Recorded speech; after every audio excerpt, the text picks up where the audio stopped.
Hola a todos nuevamente, ¿cómo están? Espero que se encuentren muy bien. De mi parte, ya estoy listo para que podamos continuar con el desarrollo de los contenidos de nuestra materia que se llama ética profesional. Espero que ustedes también estén de la mejor manera posible para que podamos compartir hoy una nueva unidad. Ya estamos en la unidad 5, más de la mitad ya del desarrollo de los contenidos programáticos de nuestra materia. Y hoy vamos a ver el tema de la conciencia moral, todo lo que implica el desarrollo de la conciencia moral en el juicio ético moral. Bueno, voy compartiendo pantalla para que ustedes puedan seguir conmigo la presentación de la clase de hoy.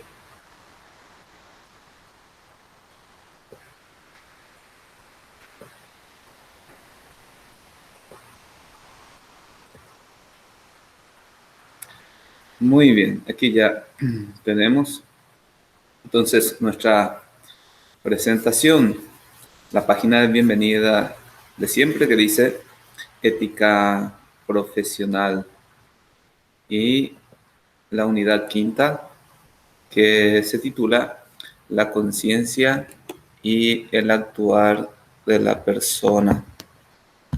Hoy haciendo primeramente una pregunta, ¿verdad? ¿Qué es la conciencia?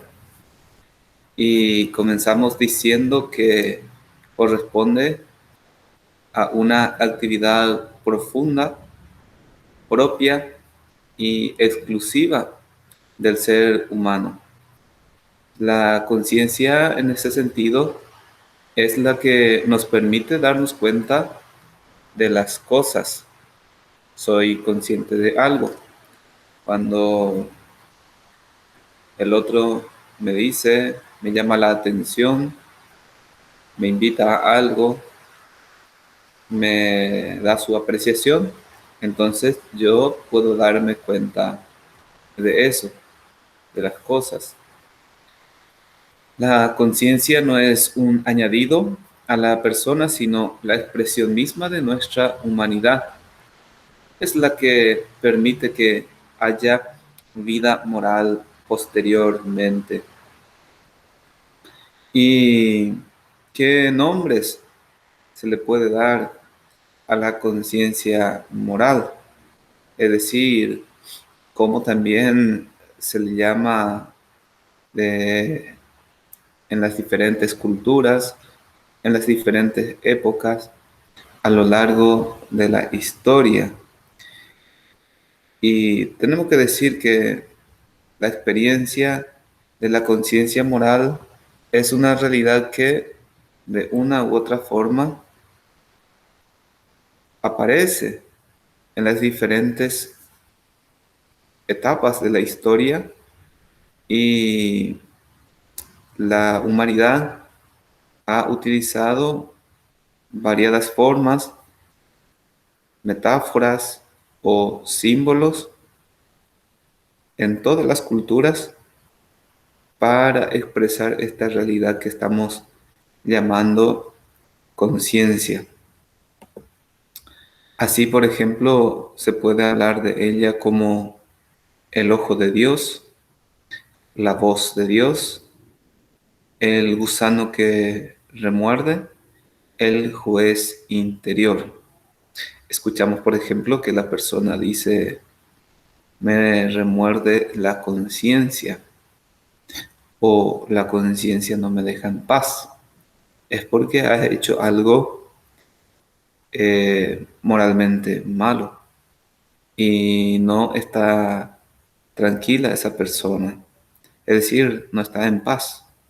La conciencia, como una voz interior, como un juez interior, le está reclamando el motivo de su acción. Todas ellas, todas estas expresiones hacen referencia a la existencia de una realidad que es al mismo tiempo profundamente personal. Nadie escucha mi conciencia, solo yo. Y a nadie le reprocha nada, solo a mí.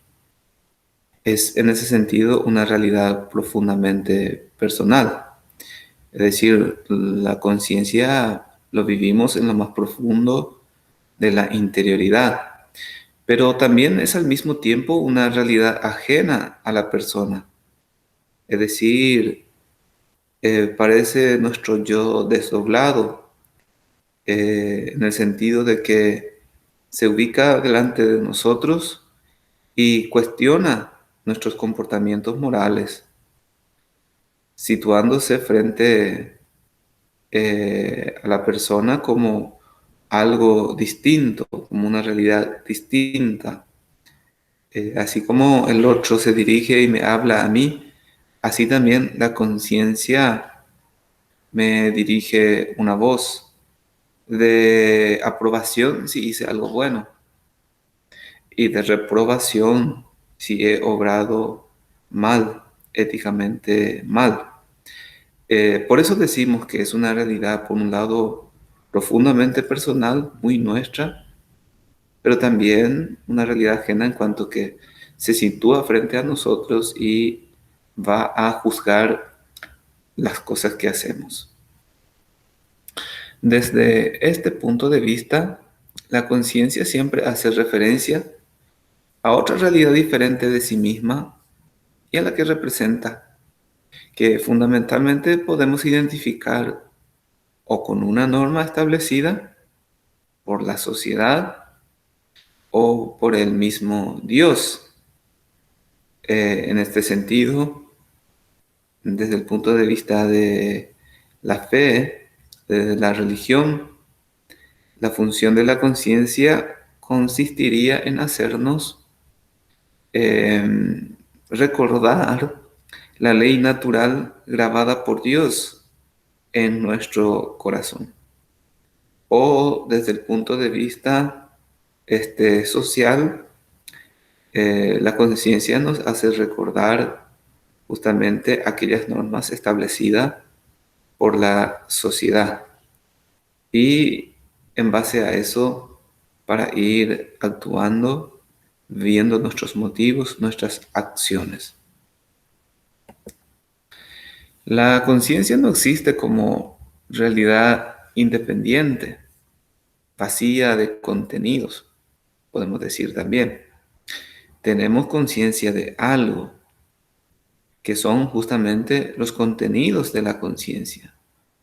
Ahora bien, estos contenidos de la conciencia están configurados por valores, principios, costumbres, leyes, intereses, etc. En la unidad pasada, nosotros justamente estuvimos viendo estos principios.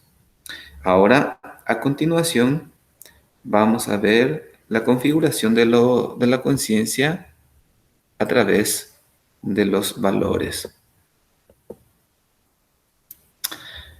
La realización de los valores o la autenticidad personal y realización de valores universales como configuración de la conciencia. Si yo les preguntara qué son los valores, estoy seguro que me van a responder que los valores son, por ejemplo, la solidaridad, la amistad, el compañerismo, la cooperación, la confianza, ¿por qué no decir el amor mismo? Y se pueden citar muchos más. Es decir, lo que hicimos fue dar ejemplos de valores. Ahora vamos a decir qué son o a qué llamamos valores. Los valores sirven para la realización de la persona humana.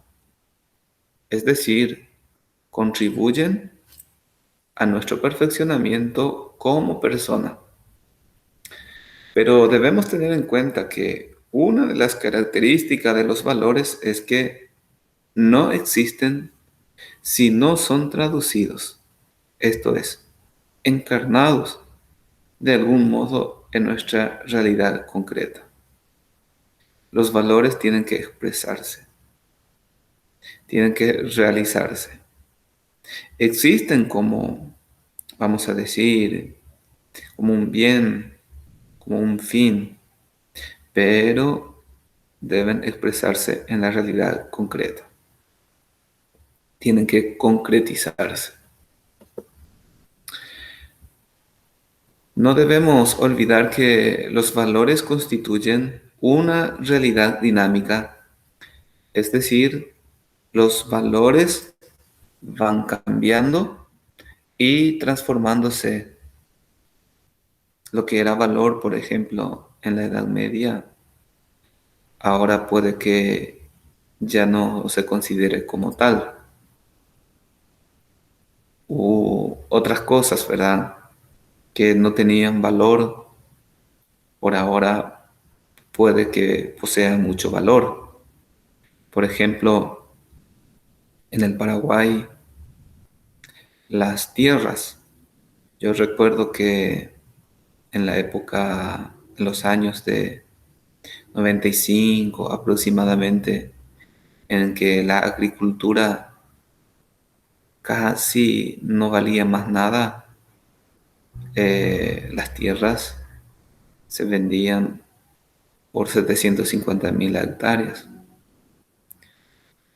Hoy por hoy, por ejemplo, en las zonas de Alto Paraná, el quinto departamento también de Caguazú hacia Campo 9 y otras zonas, las tierras alcanzan, se cotizan en dólares incluso, ¿verdad? 50 millones, 80 millones la hectárea. Es decir, algo que antes no valía nada prácticamente, ahora vale mucho. Y eso es porque los valores tienen esta realidad dinámica, cambian, se transforman. E incluso se puede hablar de inversión de valores, lo cual supone la existencia de antivalores. Si no somos cuidadosos, podemos abandonar los valores que nos identifican para abrazar los valores que nos deshumanizan. Alguien que ha hecho del valor de la honestidad su norma de vida, si no es cuidadoso, puede convertirse en una persona totalmente deshonesta. ¿Qué ocurrió ahí? Inversión de valores.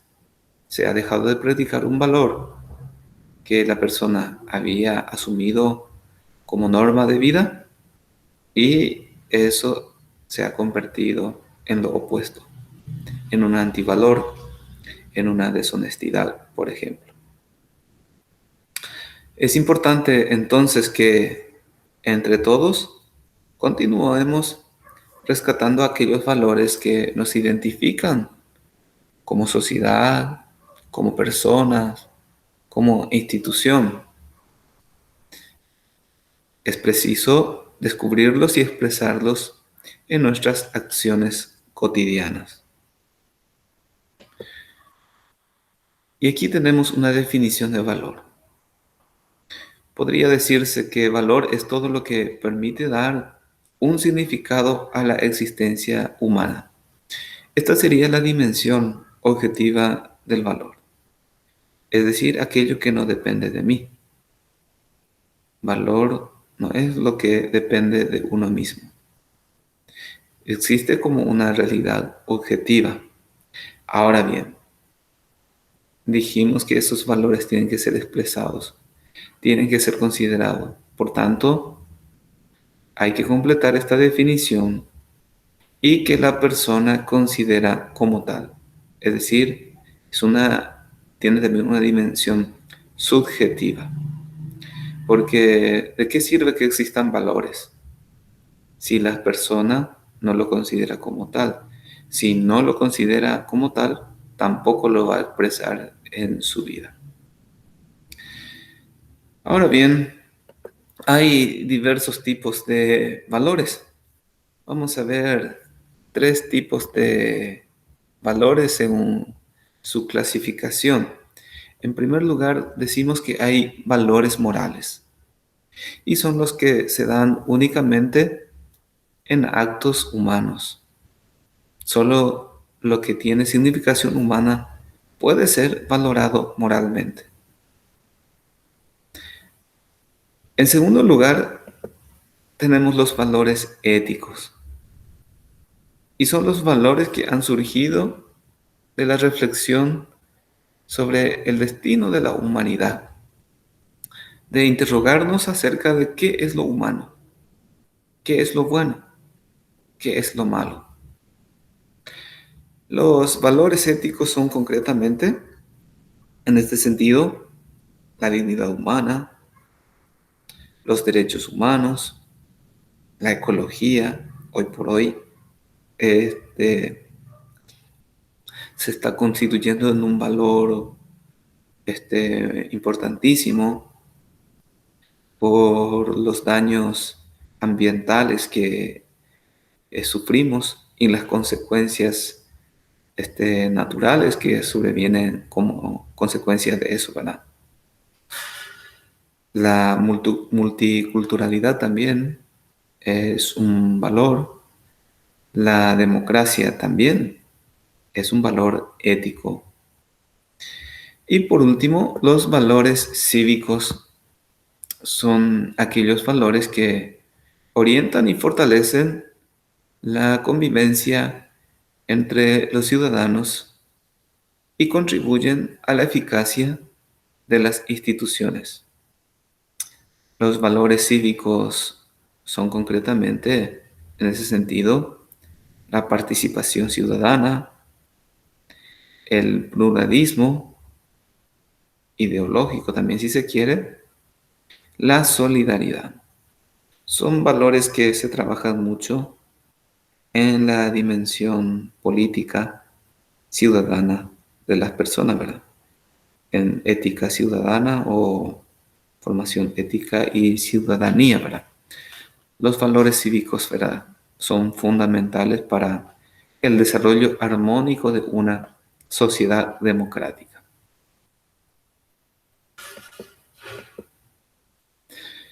Ahora bien, vamos a ver la conciencia como norma de la moralidad. Podemos decir también la conciencia como núcleo radical de la moralidad. Y en ese sentido, permítanme recurrir un poco a lo que dice el Catecismo de la Iglesia Católica en el número 1776.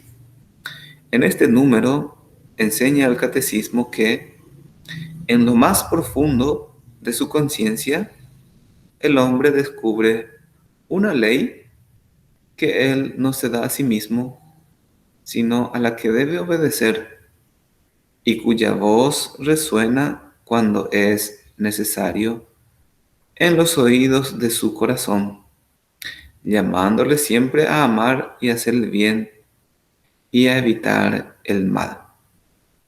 En este sentido,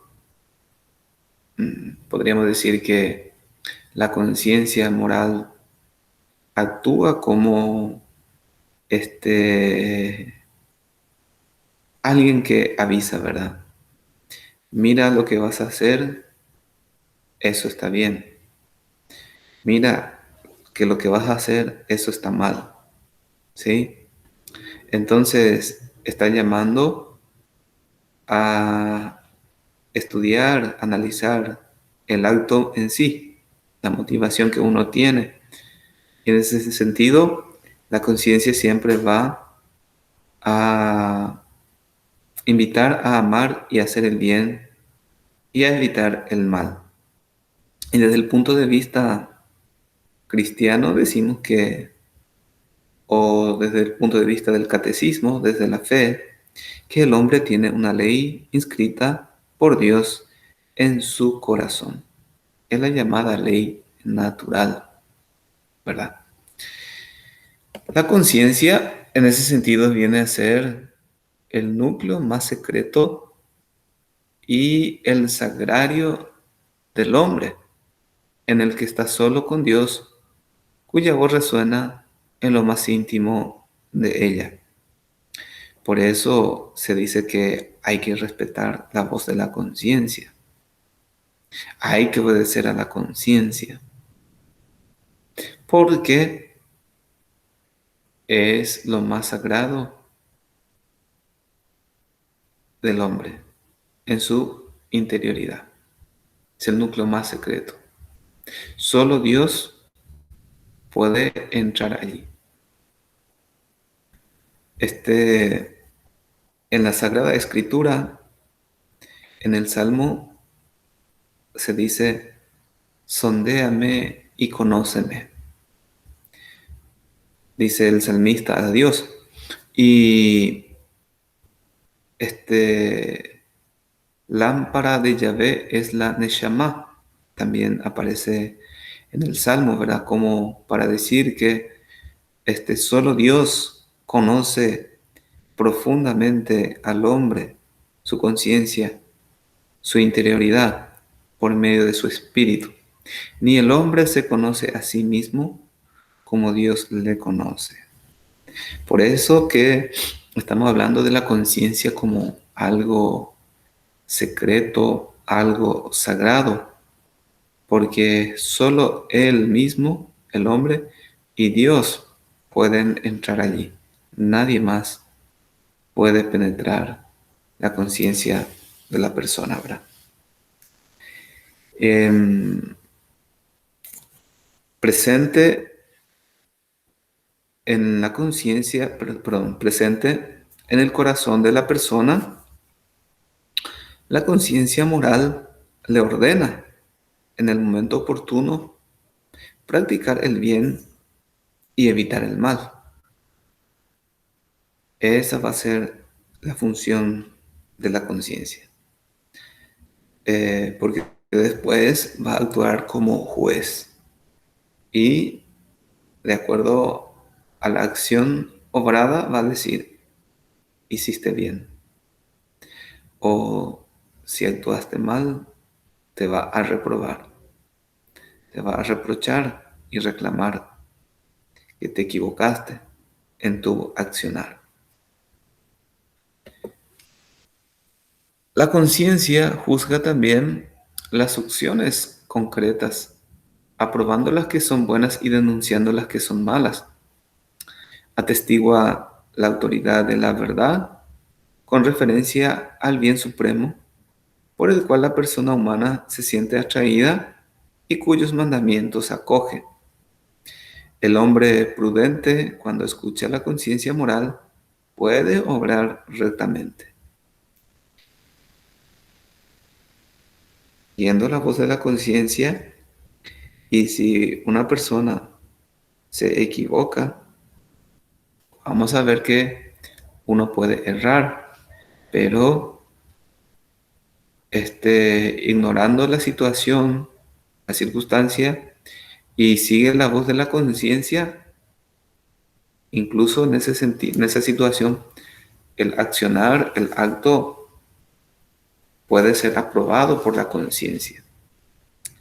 Ahora bien, si desconoce la circunstancia que debía conocer y se equivoca, ahí no se justificaría el accionar éticamente malo para que la conciencia apruebe esa situación o esa acción, ese acto humano, ¿verdad? Eso vamos a ver más adelante, cuando miremos cómo funciona el juicio moral, ¿verdad? El juicio de la conciencia. Muy bien, ahora vamos a ver las dimensiones de la conciencia.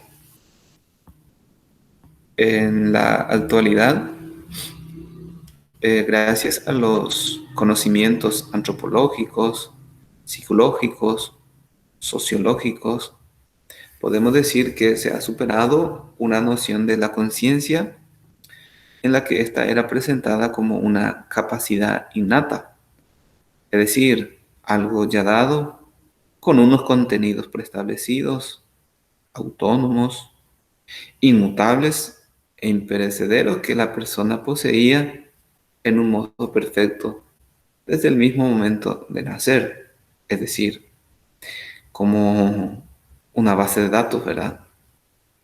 Eh, que anexamos a la computadora y entonces ya tenemos todos los elementos, todos los contenidos que precisamos, que buscamos. Anteriormente se pensaba que era así también la conciencia. En el momento de nacer uno ya tenía todos los contenidos necesarios, habido y por haber de la conciencia. Vamos a ver que con las aportaciones de las ciencias sociales, sobre todo la psicología, esto no es tanto así. No es una realidad innata, no es una realidad dada con unos contenidos preestablecidos. Ahora bien, se admite ya sin dificultad que la conciencia es una realidad dinámica, es una realidad compleja, en permanente desarrollo. A esto ha contribuido justamente grandemente la introducción de perspectivas antropológicas y la aceptación de los resultados de diferentes estudios psicológicos. Desde el gran logro que supone asumir la unidad personal y el carácter evolutivo y dinámico del ser humano, se acepta con serenidad que no existe una configuración predeterminada de la conciencia. En cambio, se trata de una realidad que vive el mismo proceso de crecimiento y maduración que afecta en su conjunto a toda persona. Desde esta concepción, llamémosle antropológica, uno de los rasgos más característicos de la conciencia es ser sinónimo de la persona misma, lo más profundo y constitutivo de la identidad personal.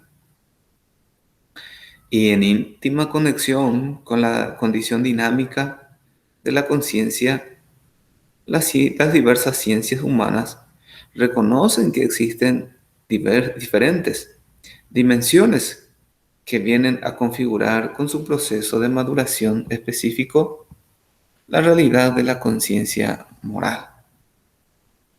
Estas dimensiones provienen del ser mismo de la persona que, sin desconocer su unidad sustancial, se suponen diferentes dimensiones, ya sean biológicas, psicológicas y socioculturales.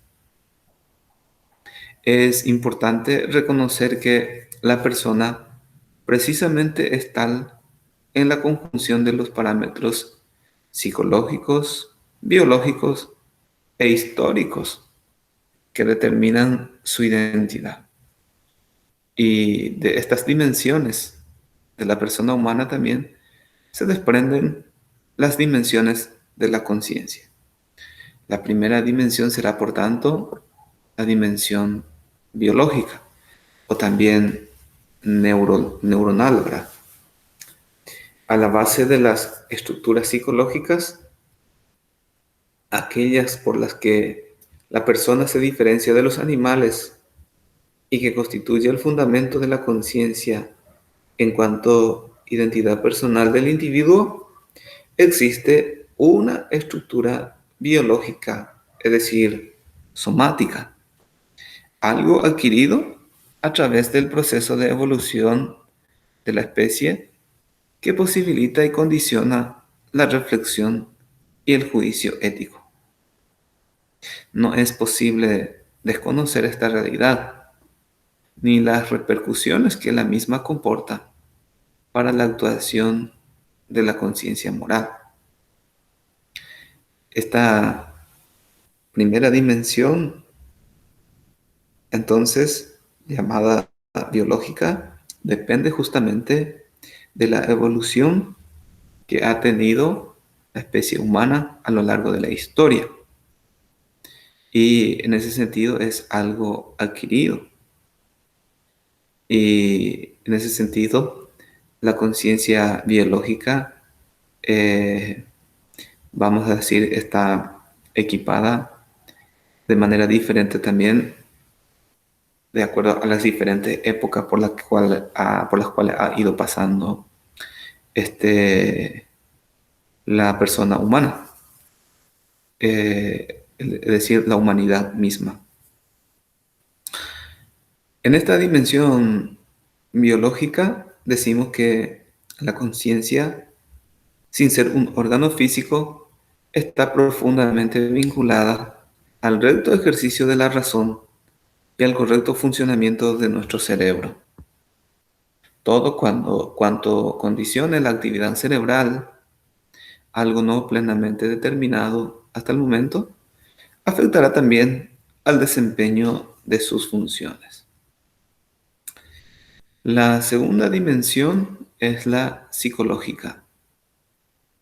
Para la moral ha sido preciso recurrir a la psicología y reconocer la existencia de una dimensión psicológica de la conciencia, generalmente designada con los términos consciente o inconsciente, como sustento de la conciencia moral, y que permite comprender e iluminar el porqué de determinadas situaciones y juicios.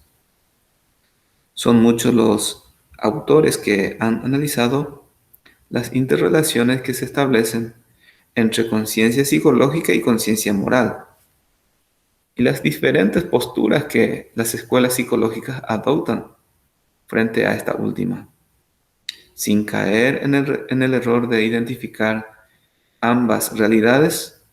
Hoy en día se reconoce que no es posible desestimar las aportaciones de los estudios psicológicos al análisis del fenómeno conciencia moral. Y entre la misma, cabe destacar, en primer lugar, la importancia que tienen la historia y la experiencia personal, que marcan profundamente nuestra percepción de la realidad y los juicios que establecemos sobre la misma, desde el ámbito del inconsciente o del subconsciente.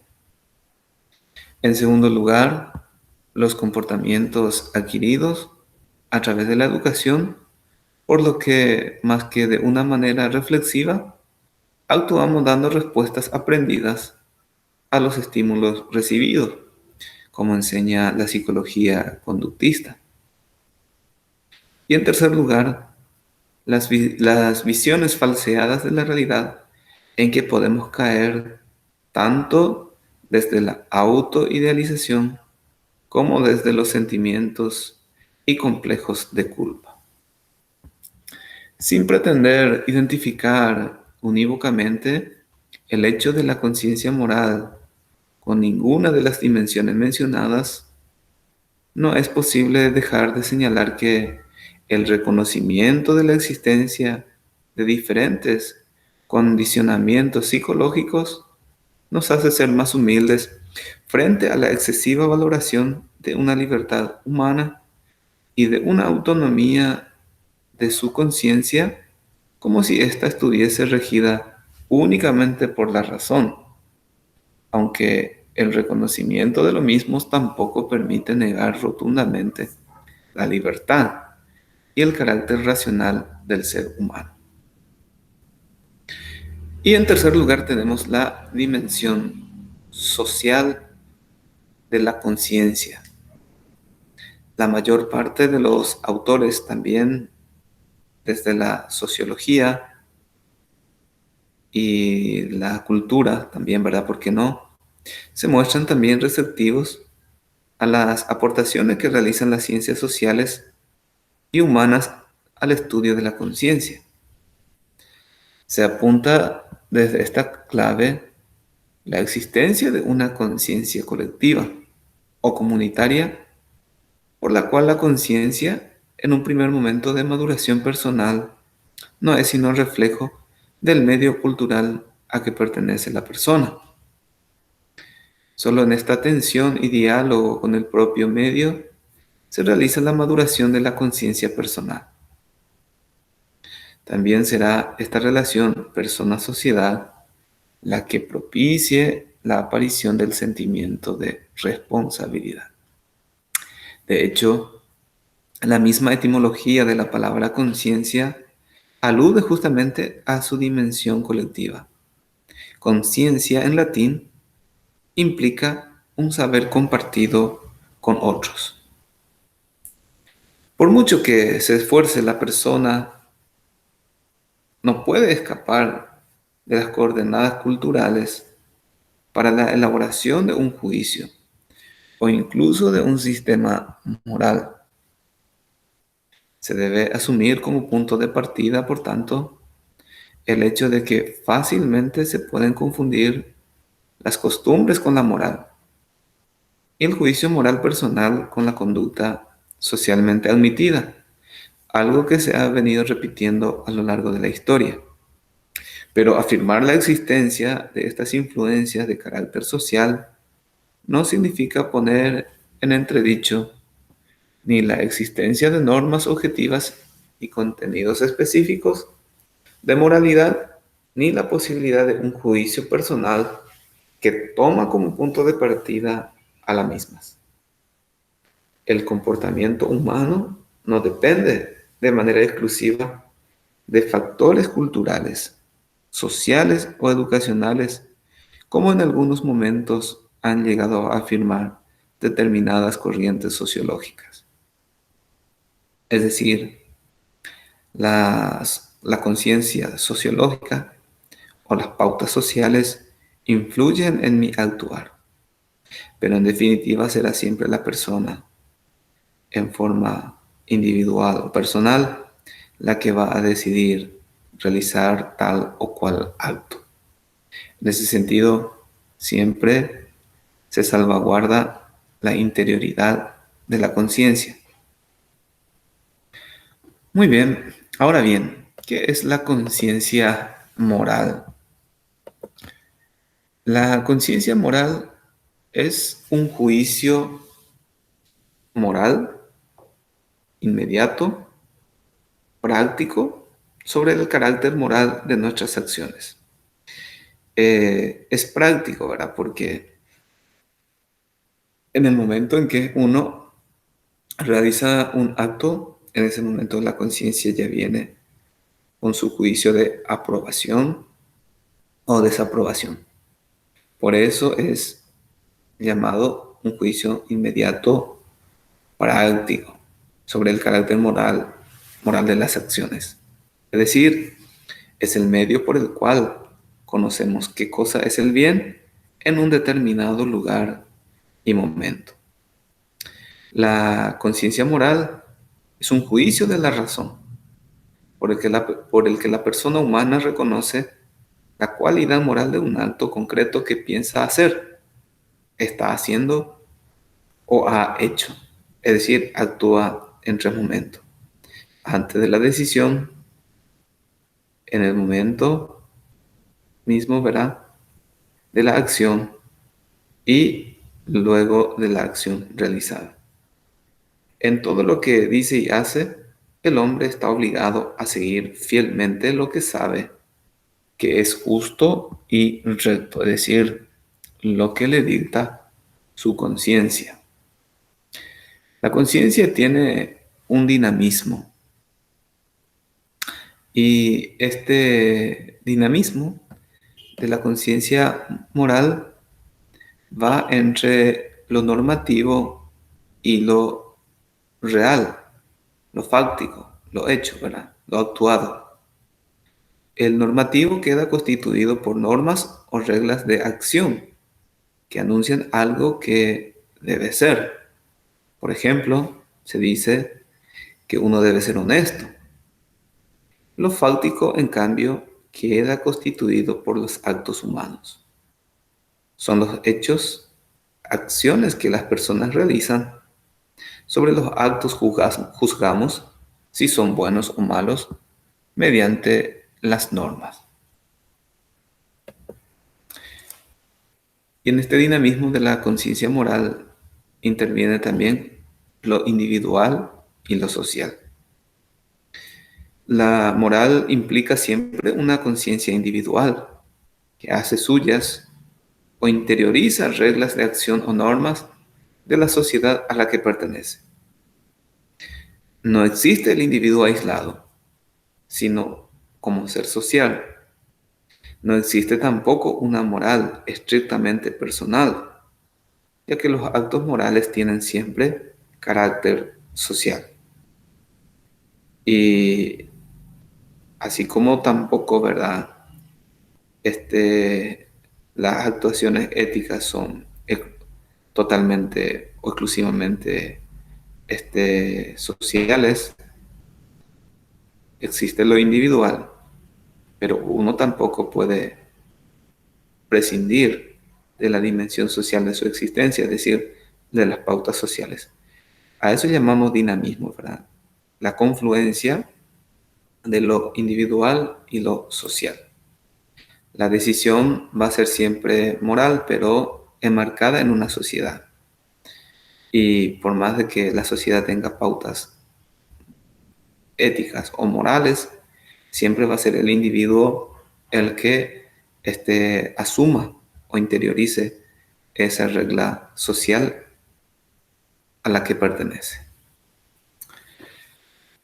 Muy bien, y tenemos que ver también el tema de la responsabilidad moral para ir terminando el desarrollo de nuestra clase de hoy. La responsabilidad moral implica que la persona no ignore la circunstancia ni las consecuencias de su acción, o sea que su conducta tenga un carácter consciente. Además que la persona no actúe obligada por otra, pasando por encima de su voluntad. En otras palabras, que su conducta sea libre. De acuerdo con lo dicho, la ignorancia dispensa de la responsabilidad moral, pero esto debe ser precisado porque hay circunstancias en que la persona ignora lo que estaba obligada a conocer. Cuidado con esto. Por ejemplo, en, en el aspecto legal decimos que no se presume ignorancia de la ley. ¿Qué significa eso? Desde el momento en que una institución competente elabora una ley, promulga y da a conocer, la persona que pertenece a esa institución tiene que conocer esa ley. No puede decir yo no sabía, yo desconocía esa ley. En nuestro caso, si el Estado promulga una ley, nosotros como ciudadanos, una vez que se ha publicado eso, tenemos la obligación de conocer. Es decir, no podemos ignorar aquello que estamos obligados a conocer. En este caso, la ignorancia no le exime a uno de su responsabilidad moral, ya que la persona misma es responsable de no saber lo que debía haber sabido. La segunda condición fundamental para que pueda hacerse responsable una persona de un acto suyo es que la persona no se halle sometida a una coacción exterior. Cuando esto ocurre, la persona pierde el control sobre sus actos y se le cierra el camino de la elección y decisión propia, realizando así un acto no elegido por ella. El acto tiene que ser libre. Entonces, la primera condición era conocer, conocimiento, conciencia. La segunda condición para que haya responsabilidad moral es que el acto sea libre. Muy bien, hasta aquí por hoy. Muchas gracias por la atención de siempre. Voy a dejar de compartir pantalla para que podamos despedirnos. No sin antes recordarles que los materiales que acompañan a la clase de hoy y tanto los materiales de trabajo, de elaboración de trabajos, ¿verdad?, de esta unidad, lo van a encontrar en nuestra plataforma. Nosotros continuamos en la interacción en el grupo del WhatsApp. Cualquier consulta que haya, ustedes lo pueden plantear ahí y vamos a responder oportunamente. Bueno, buen resto de jornada para todos y espero que hayan aprovechado la clase de hoy. Una vez más, muchas gracias por la atención. Hasta nuestro próximo encuentro.